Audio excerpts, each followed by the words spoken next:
recorded live from that old Winnebago parked in your neighbor's front yard. What the hell, dude? It's the Photo Happy Hour podcast. Hey, and welcome everybody. I'm your Photo Happy Hour bartender, Michael Mowbray. I'm serving a straight-up shot of smooth photography know-how today. Joining me behind the bar are Dan Frievalt and Carl Caylor. Say hey, guys. Hey, guys.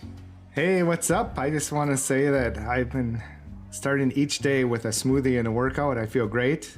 And if you know what a smoothie and a workout is, it's basically a margarita, and then I fall down the steps. There you go. That's how I've been starting my day. So I've been starting the day with a Pop-Tart and a gallon of coffee. So yeah, they're at about 10. Breakfast of champions. So what are you guys drinking today? Take a guess. What do you think I'm drinking? Tennessee whiskey? Nope. I am drinking Moscow Mule today. Oh, I didn't see your cup. I would have known if I'd seen the copper cup. Yeah, it's got the fancy copper cup. I'm back to the whiskey again. It was good last week. So yeah, I thought we had a good episode last week, and I think we're all on whiskey. So I think there's a good pattern going. Should I go get some more? I could go get whiskey too. I don't know. Here, let me hand you some of mine. I just opened the bottle. I have two hands. Aberlour. You hand it over. Don't hit the door again on your way out, Carl. Do that. Right? Yeah, I'm not going to hit the door again. This stuff's kind of pretty, isn't it? It is pretty. Yeah. Wow. Fancy. Ooh. That's the coolest part of drinking is the bottles. Well, no, it's not, but they are cool. Some of them are cool. Really? You collect them for the bottles. Okay, I get it.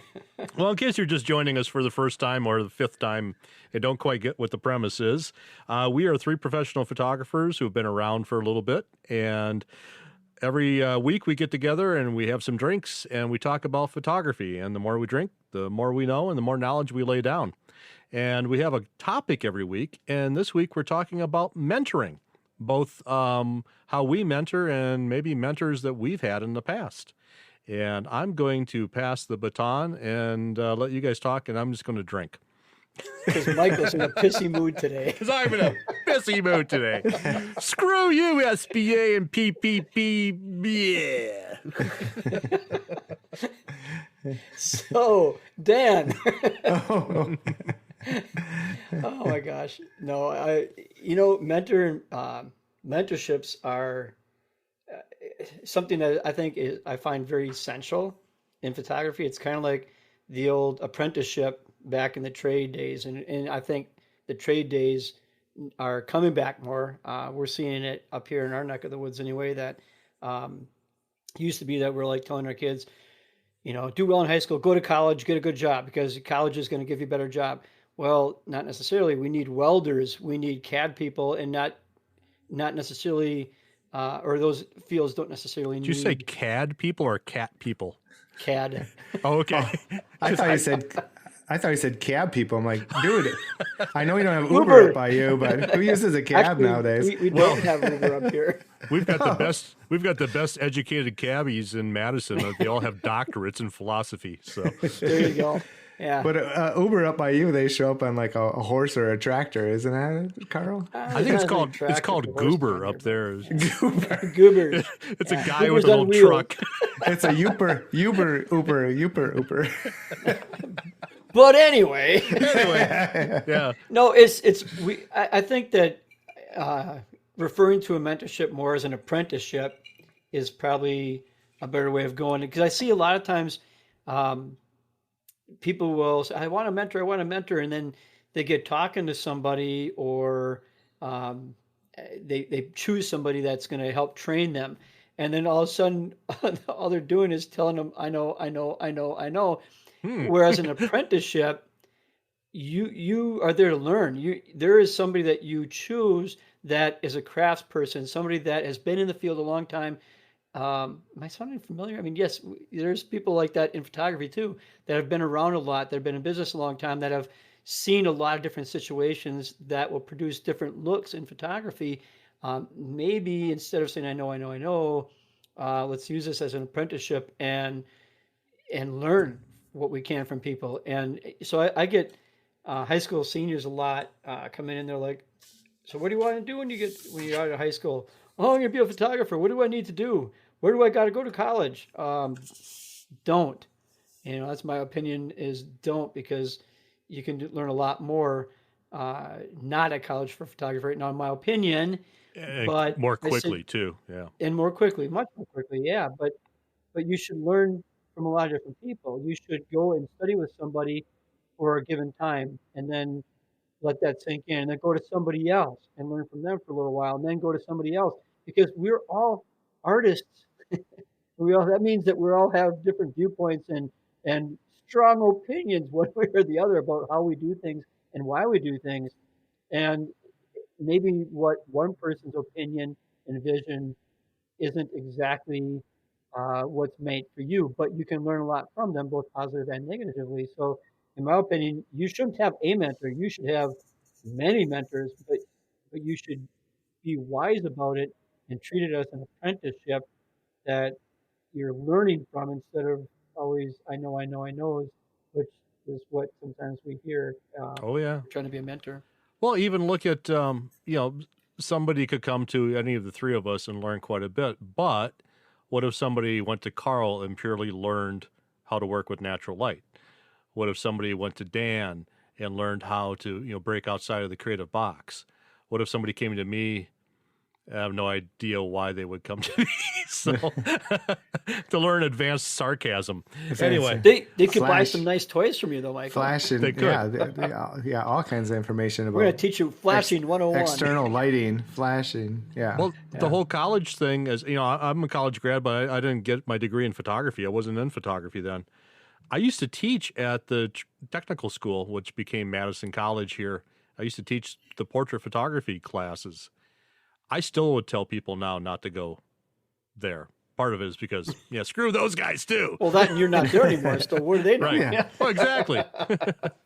Well, and I want to touch on it too, because when I get those same questions, hey, I want to learn photography, where should I go to college, whatever, and I say, it's okay to go to college. I encourage you to go to college, but go to college for business, because, and then learn photography as an elective or through mentorship, because you can learn so much more through hands-on the art world and photographers who are in the business doing photography and there's totally different photography, portrait photography, or like some of the things you're doing, Michael, with you've been doing it for a while now, is the product shots and everything. And then headshot photography is a whole different animal. So there's so many different niches, or are we saying niches again? I don't know. We're back on that. Potato. Just say both. Just say both. Wedding photography, newborn photography, like there's so many different things that you can really like focus in on, which is why I focus on senior photography. So going to college and learning business, that way you won't be a starving artist when you become a photographer. Right. No, and that's something I do say. I said, it's good to have backup, so to speak. I hate to say that word, but and you had a good point. I mean, do I keep people from going to college? Absolutely not. I just say don't go there for photography, because they can't possibly keep up with the technology changes at a university because of all the red tape. They got to wait for this board and this approval, and by the time they approve something, it's obsolete. In our day, I mean, things are changing. Look how fast our camera bodies are changing. Or lighting equipment or whatever. I said it might be 10 years for them to turn the ship where we need it right now.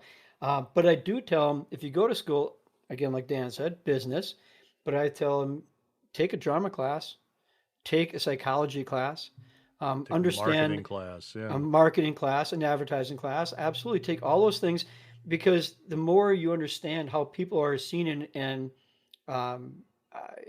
enjoying your work, the better you're going to be for the masses. And in business, if you're doing photography as a hobby, do whatever, take whatever you want.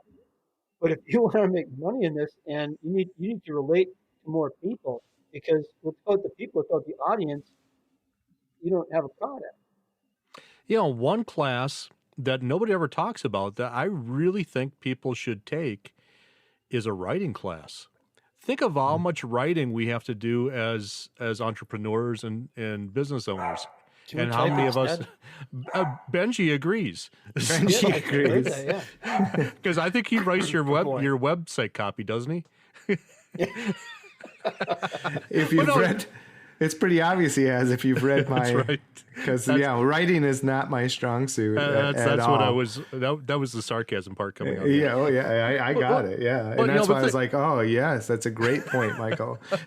Well, think of, just writing cohesive, coherent emails that, or website copy, ad copy, any promotional copy, and have it be not only easily understood, but have it motivate people to take action. Man, that's a rare skill, and that's one you have to learn. Most people have to learn.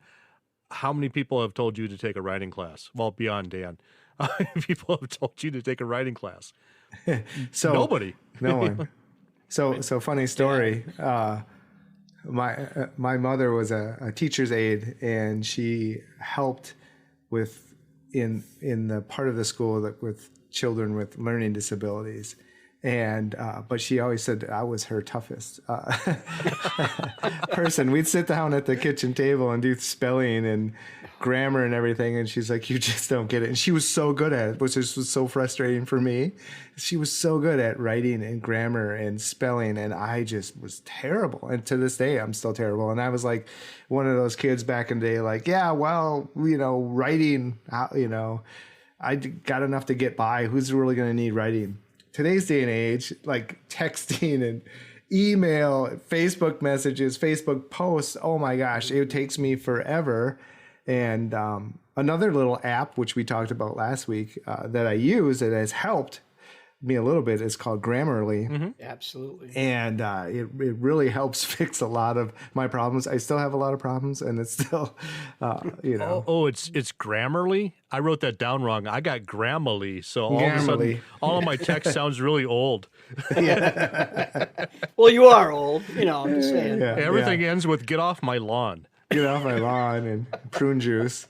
Ew.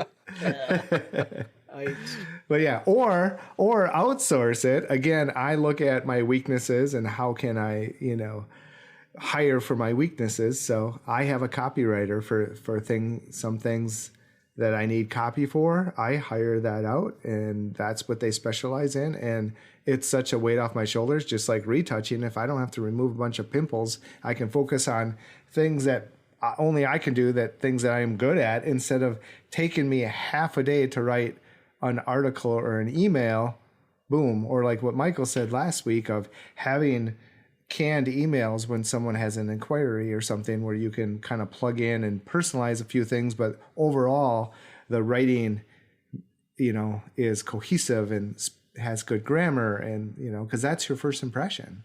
I've got a good friend who's made I don't know what number, I was going to say a good second career out of this, might be her 5th or 7th or 13th, but Kimberly Anderson out of Milwaukee, and a lot of her clientele, she caters to photographers writing blog posts and promotional copy, and so there are people out there. That's my Grammarly again. There are people out there who can do, or the whiskey, who can do this stuff for you too. All right, so let's flip things 180 degrees. We've talked a little bit about going and finding mentors. Who are mentors for you guys? You guys, really? I mean, oh, really? See, I look at you guys too. So, aw. I mean, when I first got into this, that's a big mentor cuddle. Let's all hug. Cyber hug. Cyber hug for social distancing. Virtual cyber hug. Yes. Okay, that was weird. Yeah. Yeah. All right. But no, I mean, when I first got into this, I mean, I took my first week-long school was up at Tree Haven, and I took 1 week with Mary Mortensen because she was the person who worked for Miller and she knew marketing. She was a marketing director for Miller and became a photographer. Miller Beer, yeah. Yes. Oh, I see. I never knew she worked for Miller. Oh yeah. How did I not know this? Yeah. Well, you didn't take her class. He's corporate America. Evidently. Yeah. Yep. And then the second week was with Carl, because then I wanted to really learn all about lighting and posing and everything. So I looked at the two ends of the spectrum. I wanted to learn business and marketing for photography. I had a marketing and communications degree, but I really wanted to know how to market for photography, and then really how to create great images so that went hand in hand. So I could sell great images, create great images to sell great images. And Michael, I don't know. I found you at PPA one day. You're running through the hall, and you seemed kind of fun and goofy. I'm like, I like that guy. And his photography's not bad either. Was I wearing clothes at the time? Yeah. Okay. Some of it. Well, you weren't wearing a diaper like Pierre was, but Oh, thank God. You know, I still have was that that image year. in my head. So It's hard to get that image out.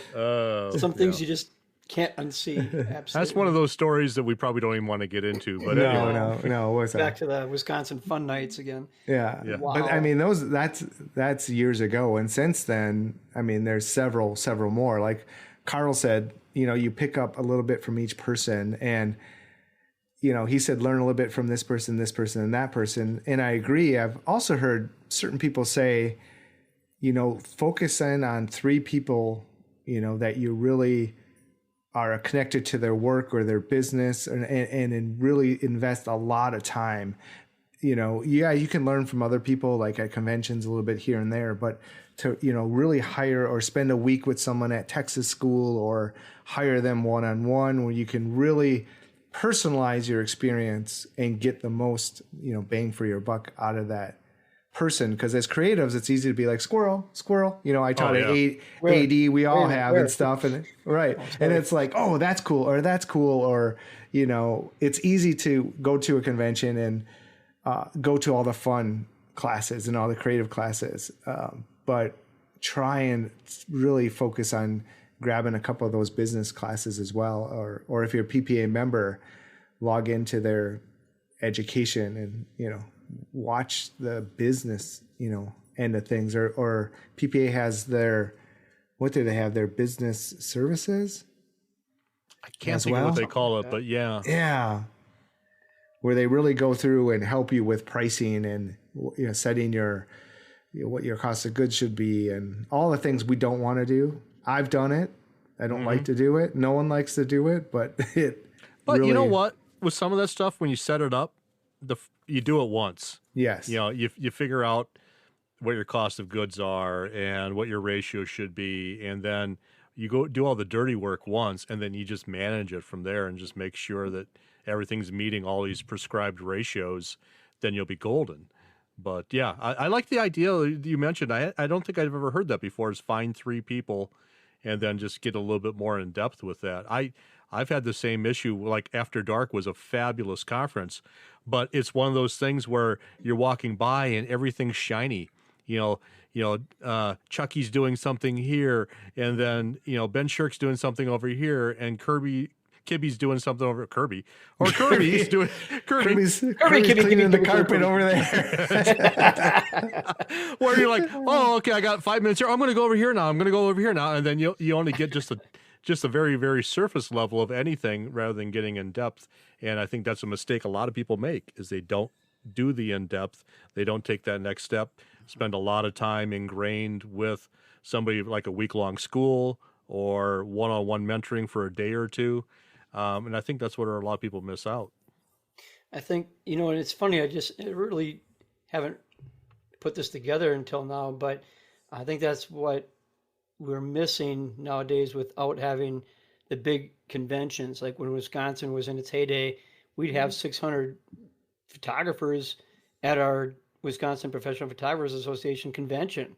And when you do that, when you're side by side, or if you're at After Dark, you're side by side with people, you get to know them a little bit more. And like Dan said, find people that you can kind of relate to. But that's where a lot of us made those relationships, because you can't really, it's hard to get that same kind of feel or fit online, or by looking at their work on Facebook, or, you know, I can teach somebody in a week at Texas school or West Coast school or whatever week-long class I'm teaching. I know in my mind, in my heart, I am absolutely 100% positive I can teach you more in that 5 days than you would have gotten in 4 years of college. There's no doubt in my mind that I can do that. Because we're going to put you through so much in such a compact amount of time, but it's coming from 20, 30, a lot of years of experience. So yeah, I mean, but we met some wonderful people at Wisconsin. I mean, Dart and Drake was one of my original Yeah. mentors, and Millie Same Todajek, here. and Sue, which is Mary Mortensen. That's kind of an old reference, but and one of my favorites that still to this day that keeps me on track is Scotty Dupra. Sure. But we met because we were all on print crew together. So Dart and Drake and Scotty Dupra and myself at the time and Millie. We were actually working behind the scenes, and that's how I met those folks.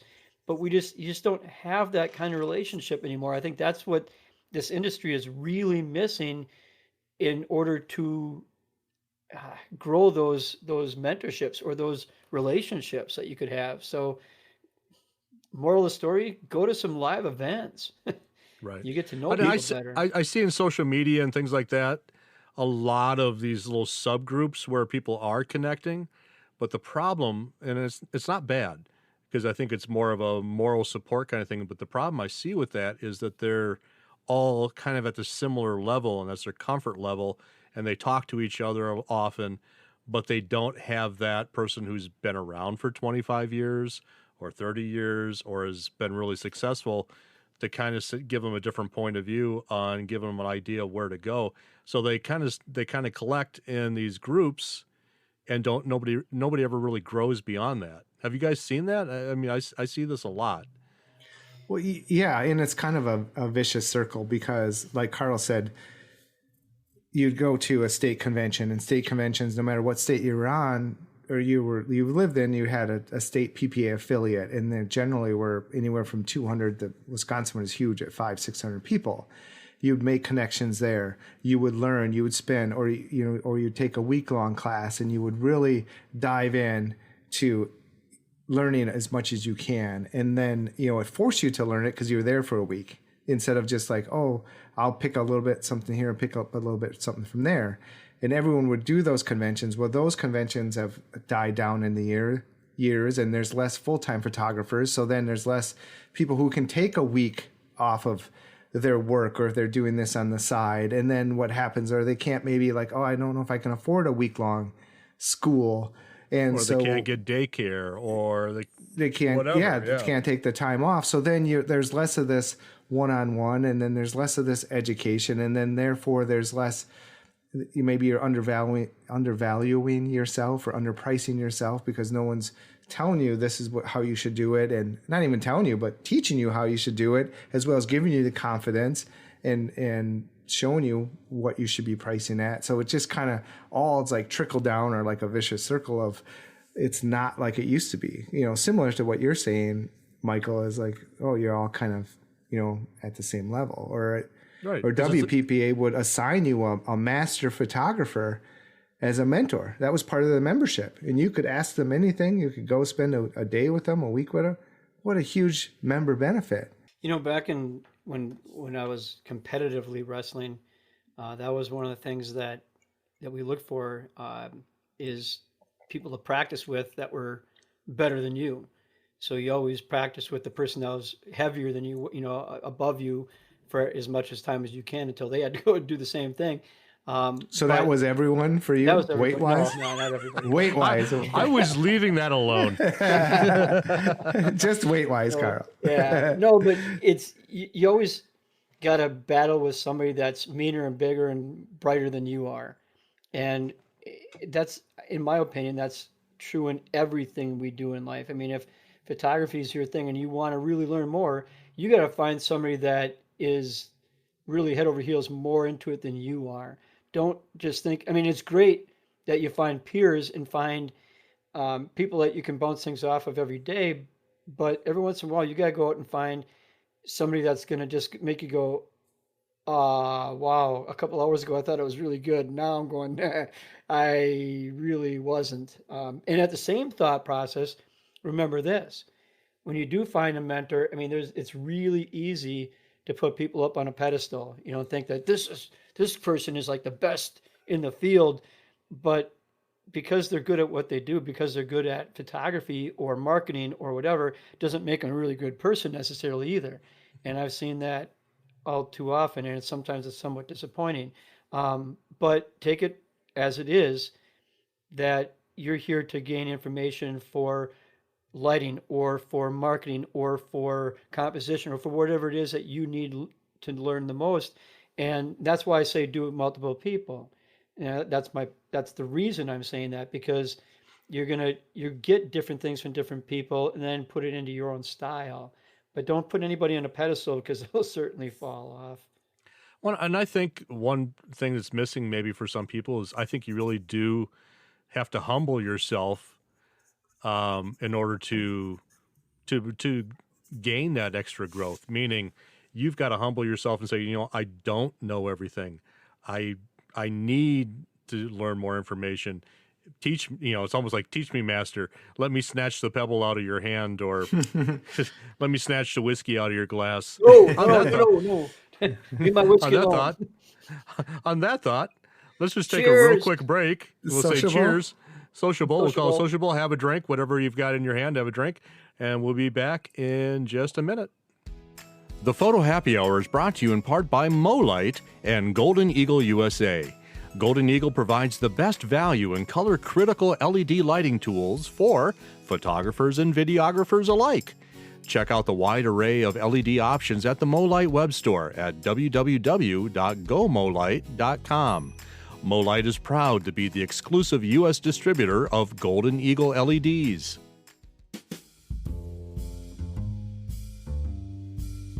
And we're back. I think, Dan, you wanted to pick up kind of where Carl left off before we had break. Yeah, absolutely. I mean, Carl was talking about being around people who kind of push you and kick your butt a little bit, and that's exactly what After Dark did for me. I started as an attendee going to After Dark and just wanted to be a part of that system.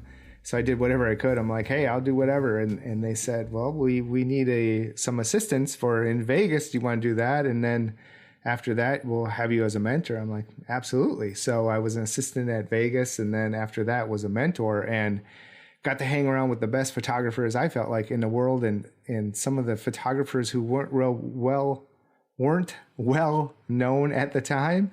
Yeah, but I could see they were awesome, and we all pushed each other. Like After Dark was like 4 times a year, and we pushed each other every time we got together, and we encouraged each other. It wasn't like a competition where we were like bashing each other or it was so competitive. It was healthy. It was a healthy competition, yeah. And we just pushed each other and got better. And it's like people like Ben Shirk, Dan McClanahan, I mean, James Hayes. There's so many people I've taken inspiration from. Chucky, Dan Rowe, Richard Sturtevant. I mean, a list goes on and on. They're getting other great people like Renee Robin and Brooks Shaden. Yeah. So you could take something, Lindsay Adler. Yeah, I mean, you're taking something that Brooks Shaden was doing purely from an artistic standpoint, and then taking that and like, how can I apply that to seniors? Same thing with Lindsay Adler and her fashion.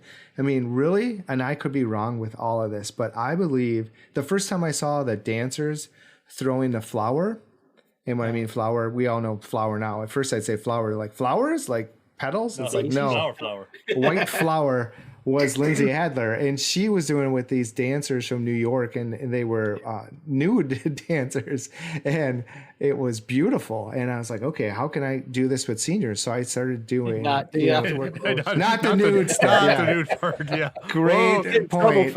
Gotta clarify. Thanks for clarifying that. Yes, but it's like you take something, and that's part of the fun story. Is like, you take something that she's doing with new dancers and say like, okay, I can do this with high school seniors, not nude, but it would be cool. And I did it first in the studio, which again I don't recommend. It makes a mess, a huge mess, and that also led me to making the actual flower brushes, so that you don't even much better. Yeah, you don't even have to make a mess. So I did one of those shoots once, and I didn't do it in the studio. I was smart. I didn't do it in the studio. I actually did it in my garage. Oof. And she was so nervous, and she's holding on to that powder, and so tight in her hands, and her hands were a little sweaty. Yeah. So it was like 1, 2, 3, throw it in the air. It was like, it was a clump. Yes. It was a clump that stuck to the ceiling. I think there's still a mark on the ceiling of my garage. I love it. Well, I'm like, Yeah, And- we need brushes. reading brushes. And technically, the first time I did it, I used baby powder because I thought, well, that would be like a little bit worse. finer. Yeah, it was worse. Like 3 years later, Everywhere. it was still like showing up in places. But my studio did smell baby fresh for like about a year. Yeah, exactly. A year or more. You know, so yeah, and also look at any kind of mentorship as, yeah, it's going to cost you money. It's going to cost you more. Yeah. And I shouldn't even say cost. It's a great investment. If I look It at is. the thousands upon thousands of dollars I've spent and still spent, we all do it, or I shouldn't say spent, invest every year in education for ourselves. Now, we can benefit from being speakers, but we don't get paid a lot. I think that's maybe a misconception too, that when we speak at these Right. events that we make all this money. No, Yeah. we first go because we want to help share. We want to pass the torch. And second, we'd go to these conventions anyways and pay to be there so we can at least go for free to the convention. And then any money basically offsets our travel and expenses to be there. Right. But I'd be going anyways, you know, I'd be paying to go and and I've had people say that to me, like, "Oh my gosh, it's so cool to see you sitting in the programs. You know, someone at your level," and I'm air quoting here, is sitting in programs. It's like, yeah, absolutely, I'm sitting into programs because I want to learn. I want to use this, you know, to be, especially with senior photography, you have to be on top of your game because it changes every second of the day. Yes, yes, It does. And we're still learning. I mean, and that's one bit of advice I give to all photographers is the day you stop learning is the day you start to pretty much die as a photographer. You have to keep learning. You have to keep staying sharp. You got to keep sharpening the saw.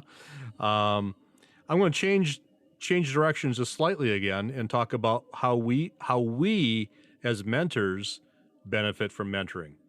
And it was an interesting thing. Good point. Interesting thing I learned, and going back to when I was teaching at Madison College, I was there for 9 years. Can you guys believe I was there for 9 years in a row? Yeah. Hated most every minute of it, but other than that, one of the things I realized, I may have touched on this weeks ago, is that one of the things it forced me to do because I was teaching, you know, portraiture and advanced portraiture, is it made me sharpen my game to make sure I had all my T's crossed and my I's dotted, my I's crossed, my T's dotted. Back to writing again. Back to grammar. Yeah, exactly. And because if I'm going to be teaching this, I want to make sure that I've got all my ducks in a row. And what the end result for me was that it actually made me sharpen up my studio work quite a bit. Mm-hmm. And so I felt more competent to be able to teach it to these students. And the same kind of thing when I do mentoring is that I feel like I get something out of every time I teach. And that's tying back to what you were saying, Dan. Why do we go out and speak at all these different places, especially if we're not getting paid very much? And quite honestly, guys, we really aren't. There are times when we're doing it basically for free because whatever we're getting in compensation covers our hotel and our travel. That's it. So what are we getting out of it? And, our drinking, our bar tab, the bar tab kind of, then we're in the hole at that point, but that's a whole different story. But, you know, like you mentioned, there's the opportunity to learn from other speakers who are there. There's the opportunity to network. And that's one place where I've learned a lot is just not the after dark, but the after hours stuff where you just sit and talk about photography and how would you address this? And, you know, all those things add into the experience and make it beneficial. And then when I teach, again, even though it's stuff I'm teaching that I know, it really re-ingrains it in my brain to hear me say it out loud. So then I own it even more, even though it's stuff I created, stuff I talk about, stuff I teach. The more I say it, the more I own it too. So, I mean, there is a benefit being up on stage in teaching this stuff as well, because I think it makes you own it even more. It makes you, I don't know if it makes you more real, because I don't know that I'm not real when I'm teaching, but you guys get what I'm saying, or is the whiskey talking? No, it makes, and was it Einstein? I think it was Einstein that said that. And, you know, if you truly understand something, you can explain it. You know, until you can explain it and show it, you really maybe don't understand it. And the more you show it, the more you do it, the more you do understand it. And like you said, it makes you fine tune. He was a things smart more. guy. He was a smart guy. He's very smart. But I you know, going back to what Dan was saying too, about, you know, how the worth of things. You know, we were just watching, one of my wife's favorite movies was You've Got Mail. And so we were watching that the other night because what else is there to do right now during the Right. pandemic? Right. And There's a pandemic? yeah, exactly. Virus thing, you know. I hadn't heard about that. Yeah, we'll talk I've later. been at home drinking like normal. Like normal. Yeah. No, but Back my to the favorite- smoothie and exercise. That's right. exercise, falling down the stairs. Yeah. My favorite scene in that whole movie, of all the different things that go on in that movie and the cool things that go on, my favorite scene is in the bookstore when Tom Hanks first you know, visits the store with his aunt and his brother, you know, the little kids, and the guy is trying to sell him that book, and he's like, these are gold leaf pages and they're hand printed illustrations. And he's like, is that why this costs so much? He said, well, no, that's why this is worth so much. And I thought, you know, that is my favorite part of that whole movie, because it's so true in all we do. It's not what things cost, it's what it's worth, whether it's monetary or your time or your travel. But it, you know, you gotta find the worth in what we're doing. And sometimes it means, you know, cracking out that checkbook for travel, or to just pay somebody for their knowledge. But in this field, it's I have friends that are on lecture circuits in other fields, like the medical field and psychology, and they laugh at us. They're like, Oh God, yeah. you go and do these programs for what? Yes, yeah. We're on this. We don't even step out there unless it's 20 grand. I'm going 20 grand. Holy crap! I would take a tenth of that. I would take a tenth of that, or 5% or 0.5% of that. Wow. Fraction. My wife's a mental health therapist, and she has to do what were called CEUs, continuing education units, so many per year, and everything is $300. I mean, a day long webinar, it's $300. Yep. In our business, everybody does them for free. Right. But we talk about business. And yeah. We'll make up for it in volume, though, guys. It's okay. That's right. Yes. Oh my Well, God. yeah, and there's some speaking engagements I just have to turn down because it's just not a right financial decision. You know, it's like I can't do it for that. And you know, kind of like, again, kind of coming back to the investment part, it's like, yeah, it's going to cost you money, but it's an investment. And it's going to fast track you to make that money back. You know, if you do something for free, you know, what's the value? Like, you know, it's always like, what's the value of free? You invest some money, or you invest in a mentor, and you lock down a few key issues or few key points that your business is missing, you're going to make that money back quite a lot faster than same thing like looking on YouTube and learning how to do photography, or searching here, searching there, searching wherever.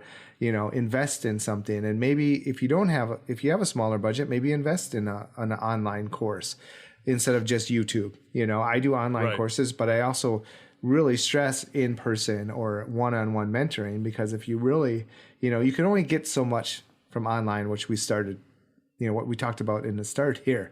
And then it's like, you really want to excel and take it to the next level. You know, even times right now where we can't meet in person, unfortunately, taking to the 75% level is doing maybe things like this, where you're in a Zoom call one-on-one with a mentor, and it's just you and the mentor, where you can talk back and forth, share work, have it critiqued, get demonstrations, things like that. I think that's got a lot more value than watching something on YouTube. Well, can't we just do that on Facebook? We get a lot of likes. I mean, what the heck? Yeah. Well, I don't even get that many likes anymore. No. And it's, you bring up a kind of a funny point too, because I have a senior boot camp where I go into, it's everything, my studio from A to Z. And it's like marketing and, finding your ideal client, which we talked about last week, like all these different things. And there's homework in between to keep you accountable and like to really make you think about these things. And it's set up to do one episode or one part of the course each week, finish that homework, go on to the next point. and it has pricing and all that in there, it's my lowest selling product because Of course it is. no one wants to do the work, or it's like there's no one there forcing you to do the work. Kind of bringing it back to the week-long school, like Carl was saying, how he can teach you so much in a week-long school is because you've made the commitment, you've made the investment, you're there.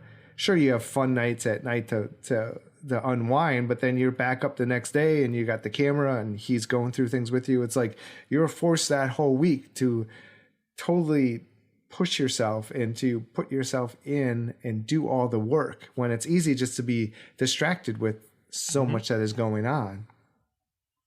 Yeah, and if you're doing a webinar, 45 minutes in, I'll pause this and maybe I'll just come back to this later, and you never come back. Yeah, or never or do this it. Facebook message pops up, or that pops up, and similar. And I was having this conversation with a buddy of mine about now, like Stephanie and I would go to church each week, and you sit in church and you listen and you're there and you've made that commitment to be there and you have the full attention. Well, now you can't meet and go to church, so you watch it online. Well, all of a sudden you're on your phone, you're grabbing a cup of coffee. It's like, oh shoot, I missed. Well, what was he saying again? Like, I have to admit, I kind of like coffee church. Hey, there are benefits. I mean, no lie. And I always brought coffee to church. It's well, you could do that. I mean, our church has a coffee bar in it, but actually it was Darty. Yeah. I was talking to Darty about that because he was talking about doing Sync Sports online, and we were talking about church and everything. And, and I told him our church has been doing online for over a year. So being in Wisconsin in winter, it's like, oh, you wake up on Sunday, it's 10 below zero. It's like, do you just want to sit on a couch and watch it today? Yeah, that sounds like a pretty good deal, But now we're forced to do that. And, it's like, I'll skip it. Or, I'm busy with something else. Or, even like when you open, and I'm getting maybe too churchy on people, but you open up the Bible and you can just read and not be distracted, but you have a Bible app, and I'll be on there and I'll be like reading, and all of a sudden, ding, a message comes up. I'm like, oh, okay. Like, yep, that, because it's really easy to be distracted. And, And it's funny because it used to be, what was the expression? We get into our Sunday best. Everyone gets dressed up all to do it. Now it's pajama church. Oh gosh, yeah. I'm in the recliner. I pop the recliner up. I'm drinking my coffee, going, bless my coffee. Well, consecrate this Pop-Tart. Venus Padrus Pop-Tartum. The good thing is I've been doing a lot of communion, which means drinking a lot of wine. So I think I'm pretty good, right? I mean, Stephanie still has me off the carbs, so I don't know how much bread I can have with it, but I'm making up for it on the wine. I tell you that. There you go. So my daughter, who's at University of Michigan, she's in a program that we found out it's impossible to get through in 4 years, given the things that she has to take. And then she's going to go into those sneaky bastards. I know. But so she was looking this summer to do a summer course at the community college and trying to find one that would actually transfer. And one of them that she was looking at was, I think it was like a physiology or something. I don't remember what it was. And it was a 4-credit class. It was $2,400. And it happened in like a 4-week period. So it was like a 1 month. I said, you can do anything for 1 month. So you sleep a few hours a night, whatever, you can do this. Well, it turned out it didn't work in the schedule anyhow, given her job this summer. That's going to be third shift and everything. But I'm like, that's 4 credits. Which really means nothing in the scheme of things. It means nothing for her degree, and it was for $2,400. It's 1/30th of her degree, because a degree is usually 128 credits. 129 credits. Well, here we go with math again. We're back to math. Hey, you didn't make me promise there wasn't going to be any math here. It's been a while, yes. It has been a while. So if you want to book us for mentoring, you better do it soon, because it sounds like we are raising our rates. Yes. No kidding. As my voice cracked. Woo!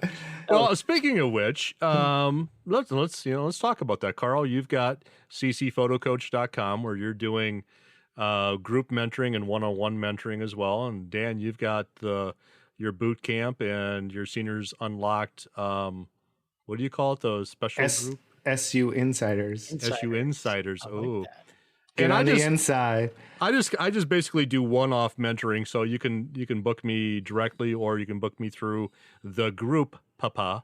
The group. TheGroupp.com, so you can book mentoring through that.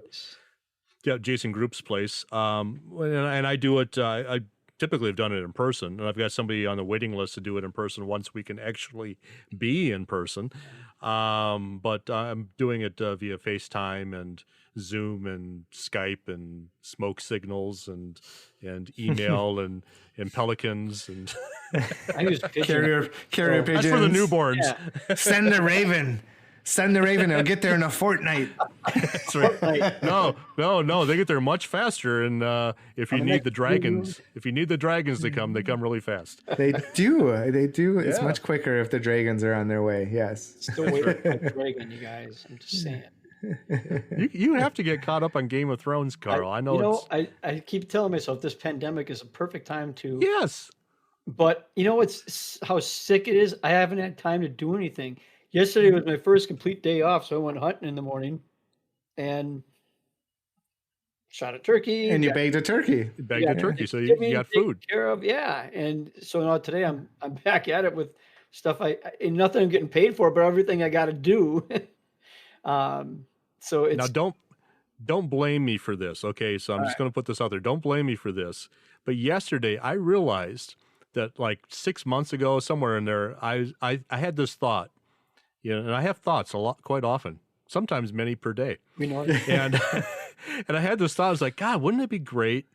It'd be kind of cool. It wouldn't be great. It'd be kind of cool if I just had a sabbatical where I could take I swear to God, if I could take a couple of months off, I'd learn how to play the guitar and I would learn a foreign language and I would do this and I would do that. You know what I have done? Drink. Jack squat. I started a freaking podcast. That's it. That's it. Yeah, but it's been fun. And we got to drink. This is what's got us through this pandemic. It's this drinking in this podcast. Hopefully it's helped other people that are listening, like our two listeners are along in there. Grandpa, what did you do in the pandemic? I started a podcast. What's a podcast? Yeah, exactly. I'm still trying to scratch my head about Carl watching You've Got Mail. I mean, I don't know. Yeah.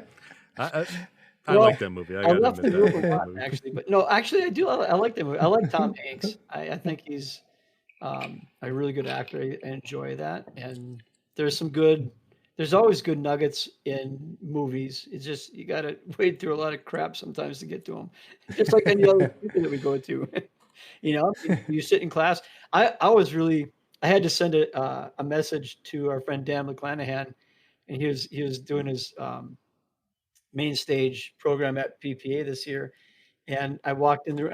I was really, really busy this year at imaging, so I didn't have much time, but I had a few minutes for the beginning of his program. So I walked in and I was watching. I was sitting in the back, so I knew I had to leave. I had to go to another meeting, and I was watching. I thought, man, this guy, I love watching him speak because he does such a good job, and he's so knowledgeable. And I turned and looked, and here's BB with Julianne Cost sitting, taking notes. So Julianne Cost, the person who literally writes the code for Photoshop.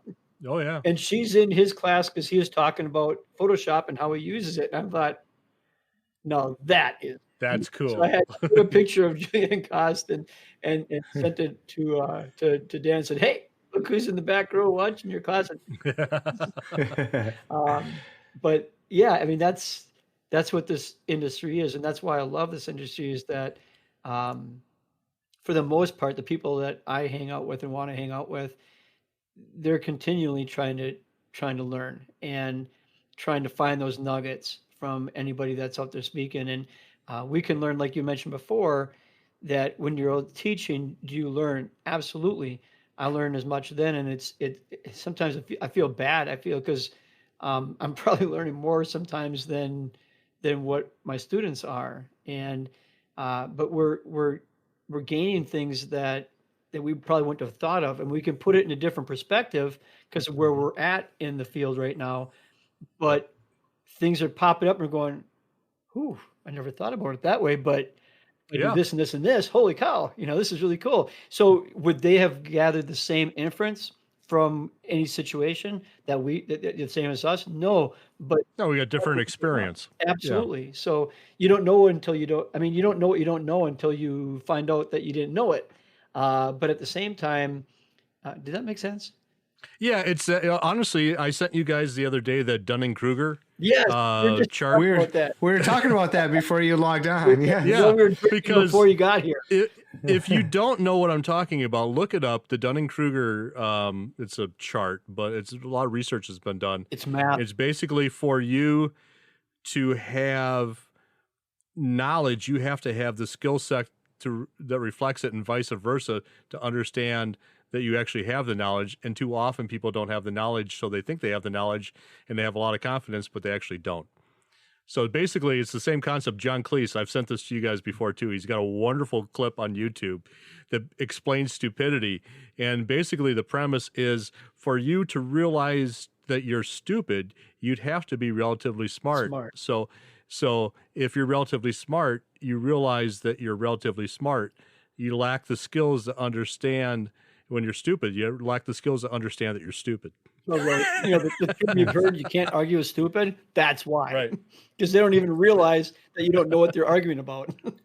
Or it's the whole buffalo story, how, buffaloes are in the herd, and, when they get chased, and the weakest animals in the back. And then so those animals will get killed by the cheetahs and everything, getting the cheetahs get buffaloes? There's cheetahs in Wyoming? I did not know this. I have to start learning to run faster. We'll have to, that's whatever. We picked up Michael. Damn.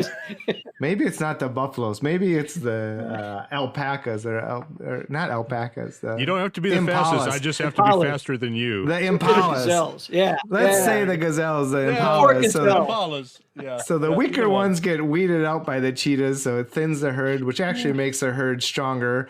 Yep. Thus, when I drink, I lose brain cells, and so the weaker brain cells get killed, and thus when I drink, I actually sound smarter, which is where this whole podcast is going. That's where it came from. I was wondering where you were going, and it makes total sense to me. So it took a while to get there. No, I get it. So parting shots, any other advice you would give folks regarding mentoring? Any final thoughts?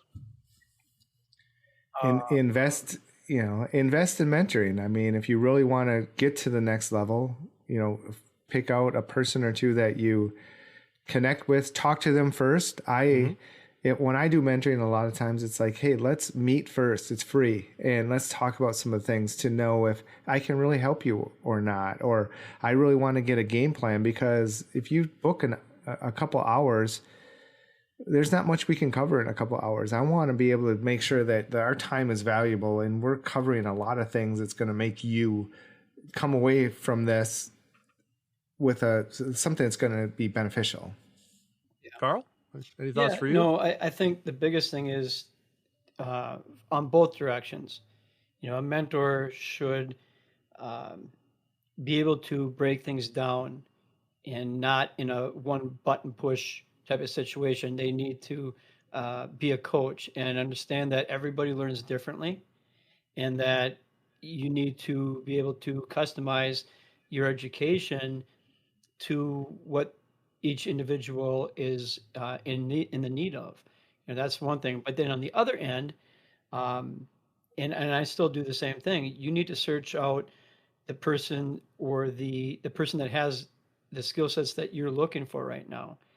Right now, my mentors, other than you guys, are painters. They're not even photographers, because I want to learn more about why they can put anything they want in their mind or in their heart on the paper, on a canvas, or whatever they're creating on. So why? My question is always, why did they put it all where they did? And how can I correlate that to photography? It's the psychology of it that is of greatest interest to me right now. I know, but that's where I'm at. And I actually have another mentor who his specialty is cognitive thinking, how the brain works. He's actually by trade he's a chiropractor, but his specialty is brain functions. And so I'm learning a lot from this guy. It's actually a lot of fun, very interesting to me. But that's what turns my wheels right now. Awesome. So speaking of what turns your wheels, every week we have a sponsor, and this week's sponsor is Anti-Gin. Anti-Gin. It's made with real ants. Why? Heck if I know. Anti-Gin. Don't look for it anywhere near you. And as always, this is a real liquor. So speaking of which, I've kind of run out of my weird liquor list. So if you guys have run across weird liquor names or weird beer names or anything like that, go ahead and send it to me or post it on our Facebook group. By the way, join our Facebook group, because that's where we put like beyond the show kind of stuff, links to things we talk about. And that's just facebook.com/group/photo happy hour. Or just do a search for Photo Happy Hour on Facebook. You can find us and join. Until next week, guys, cheers to you. Cheers to you. Pop a top again. Last call. You've been listening to the Photo Happy Hour podcast. Be sure to hit that subscribe button to not miss a single action-packed episode. And join our Photo Happy Hour Facebook group, where we'll post links to the stuff we all talk about. You can find my MoLight gear online at www.gomolight.com. That's GOMOLIGHT.com. You can find the Facebook page under MoLight Store, and I also run the Godox Flash Help group on Facebook. You can find Dan's Senior Unlocked website at www.seniorsunlocked.com. That's seniors with an S at the end, unlocked.com. And the Facebook group under Seniors Unlocked. And you can find Carl's Coaching Corner at www.ccphotocoach.com, ccphotocoach.com. Till next time, cheers to you.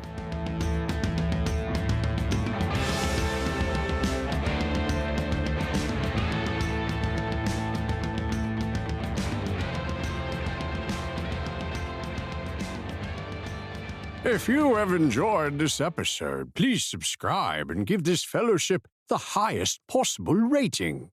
Do so with great haste. Fly, you fools!